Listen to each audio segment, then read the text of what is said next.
fair to say BeyondTrust isn't a household name at the moment, but I mean we've been in business for 27 years now, and we were originally an organisation called CyMark, and we were pretty much the forerunner in privilege access management on the server side of the organisation, so looking at privilege access into Unix and Linux environments. Around about 7 years ago, BeyondTrust developed a privileged user tool for the Windows desktop environment, and through acquisition we brought both of those technologies together, which gave us excellent reach across the organisation. So since then, since the marriage of those two organisations, we've developed new products that have taken us to database environment, into data leakage prevention, and also as recently announced, we've just moved into the mobile space as well with desktop mobile. And 4 months ago we acquired an organisation called EI that moved BeyondTrust outside of just securing the internal perimeter into looking at external vulnerabilities and threats.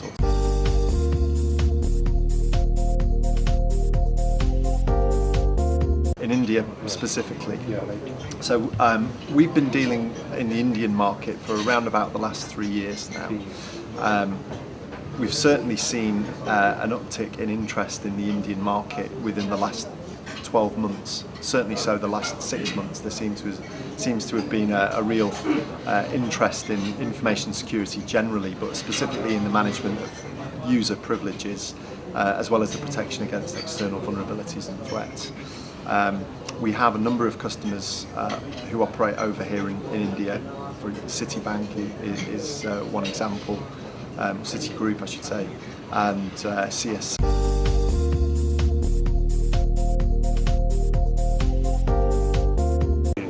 In total, enterprise class customers, we have around about 25 customers around India.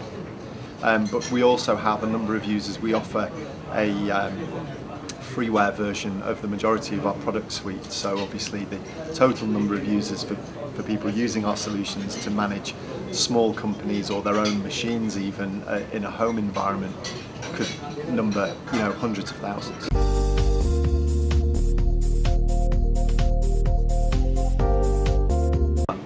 Well, I guess as an organisation, back in the CyMark days, obviously there were a number of customers over here that had taken on the CyMark technologies.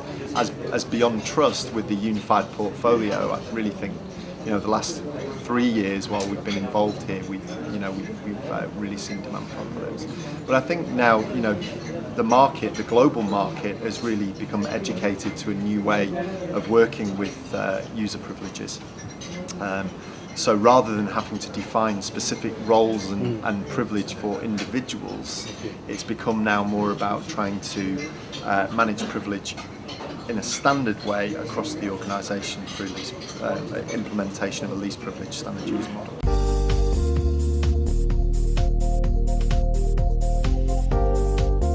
Well, I think it's, we were having this conversation earlier as well. I think in terms of the drivers and the motivations behind why people look at implementing a more rigorous user privilege model or vulnerability and threat management model, I think the drivers are very, very similar. One of the unique things that I think we see about the Indian market is the additional focus that's placed upon the reputation of the organisation. I think reputation and the good name of an organisation is of particular importance in India, and the relationship between the reputation of the business and the impact that a cyber attack, an external hack or the loss of sensitive customer data can have on the business is pretty significant when it comes to that. I mean, you just have to look at the likes of Sony with the loss of the PlayStation users' data records just to see what kind of impact that can actually have. So I think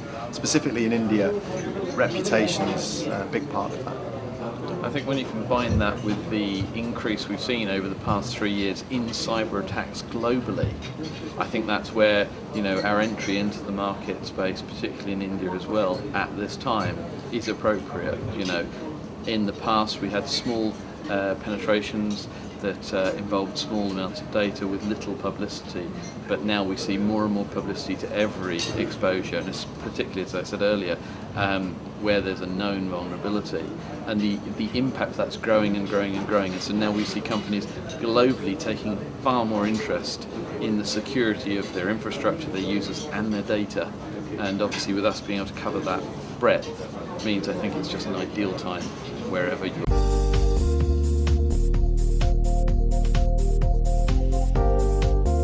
You know, the slowdown has been felt globally, and particularly so, you know, in European countries at the moment, speaking parochially about the area of the world that I look after, but and also in the US. Now, clearly the Asian markets have been affected to a lesser extent than the Western markets. And like I said before, you know, we really see an avid interest in the importance of information security across the board, in India specifically.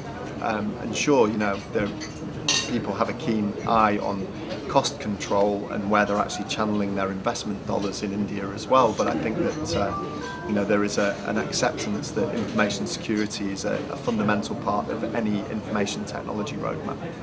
I think while companies are doing a lot to try and maintain stability and keep their head above water on a daily basis, they have reduced the amount they're investing in various technologies, but I think they do see that when you are close to the wire, that the risk of a security exposure, you know, information exposure, is dramatic and could be the changing point for their organisation. So then I certainly have seen a development forwards of companies putting projects forwards on risk mitigation rather than return on investment, because they see that risk has a potential value against it and needs to be mitigated for. So I think by information security is probably one of the areas of growth that we see in the market space, and it's an important one.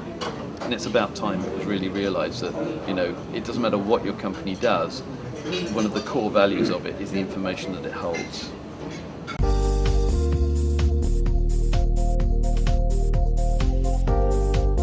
So that's an interesting question to try and answer. Because of the breadth of the product suite that we have, we focus upon obviously securing the internal perimeter and the protecting against the external threats and vulnerabilities. So there isn't really anyone else that provides that same breadth of solutions. We have a number of point-specific competitors that we would come across for specific solution sales. I think in general terms, you know, we would be looking at the likes of McAfee's, CyberArk's, people of those ilk that we would generally come across for enterprise class solutions.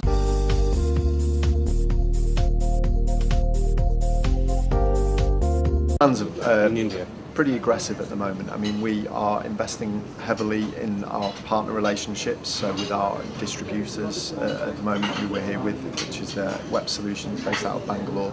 We have a number of other clients and partners as well, based all over India, that we're investing in terms of ramping up the noise about who we are and what we do.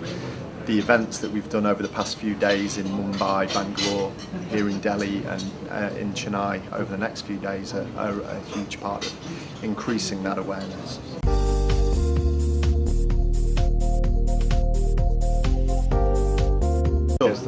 So our go-to-market strategy fundamentally revolves around working with best-of-breed solutions providers in the security space.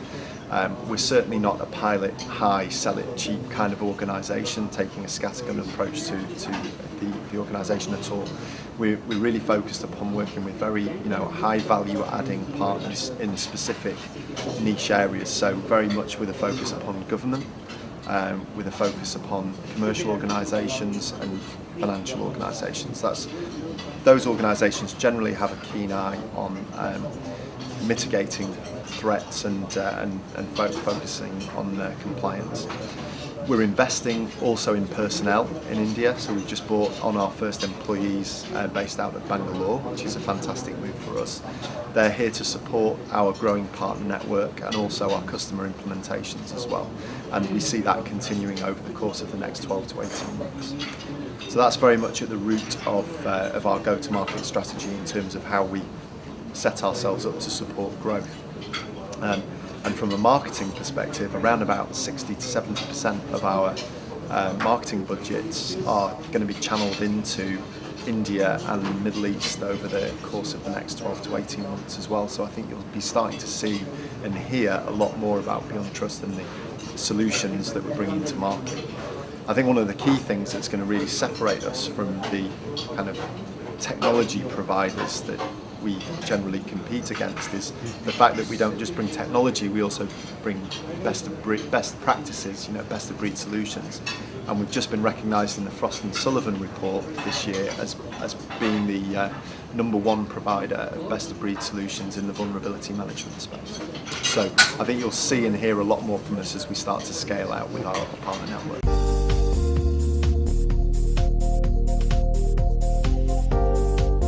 We have 2 core distribution partners, and we have a number of reseller partners that are spread all across the map. So I think in total at the moment we have around about 8 reseller partners that we work with across various segments. Okay, thank you very much.